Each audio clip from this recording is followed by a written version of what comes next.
कई लोगों का प्रश्न है, क्या योग के द्वारा शरीर को युवा रखा जा सकता है?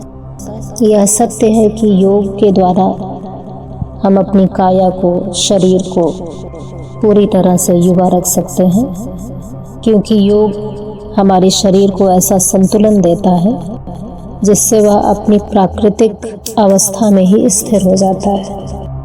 इसके लिए हमें अपने अंदर के ऊर्जा के क्षय को रोकना होगा, ऊर्जा का संरक्षण करना होगा।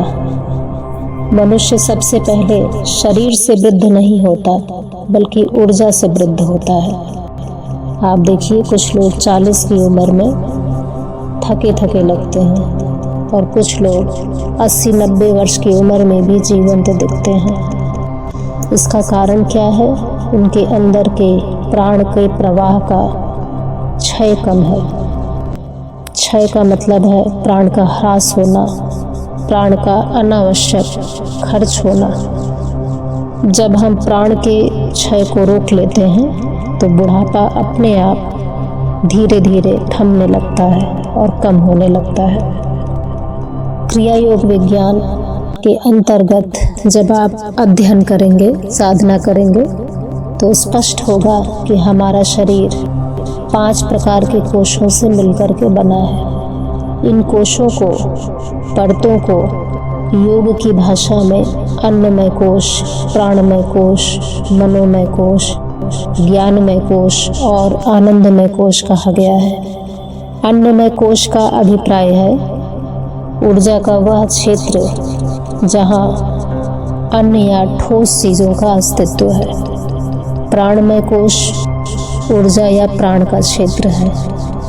मनोमय कोश हमारे मन और विचारों का क्षेत्र है। ज्ञानमय कोश बुद्धि और विवेक का क्षेत्र है।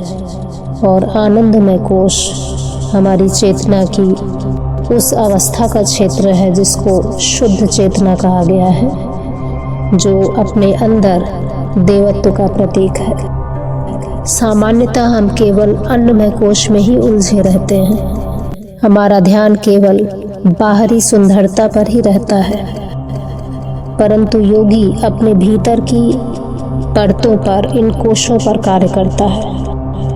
जब हम प्राणमय कोश पर कार्य करते हैं तब इस शरीर का रक्त संचार बेहतर होता है, हार्मोन्स ठीक होते हैं, नींद अच्छी आती है और इन सारी चीज़ों से बुढ़ापा कम होता है।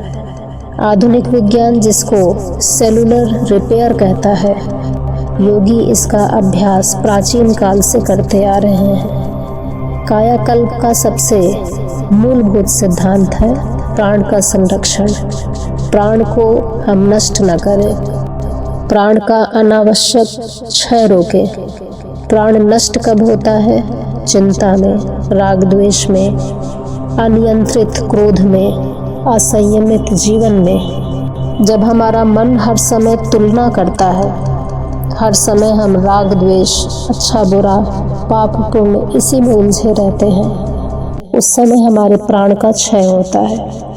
द्वंद्वात्मक जीवन से प्राण धीरे धीरे इस शरीर से, मन से समाप्त होने लगता है। प्राण के क्षय को रोकने के लिए क्रिया योग ध्यान के द्वारा हम अपने मन को स्वरूप में केंद्रित करते हैं। मन की एकाग्रता जैसे जैसे पैर से लेकर के सिर तक हमारे स्वरूप में केंद्रित होती है, वैसे वैसे प्राण का क्षय रुकता है और इस शरीर का नवीनीकरण होता है। इसके साथ ही साथ हम द्वंद्वात्मक मायावी भावों से ऊपर उठ करके अद्वैत में स्थापित होने लगते हैं। हमारे अंदर साक्षी भाव प्रकट होता है। परिस्थितियों को देखते हैं लेकिन उससे हम अप्रभावित रहते हैं। इसलिए कायाकल्प का पहला सूत्र है प्राण के क्षय को रोकना और अपनी द्वंद्वात्मक भावनाओं से ऊपर उठ करके अद्वैत भाव में स्थित होना।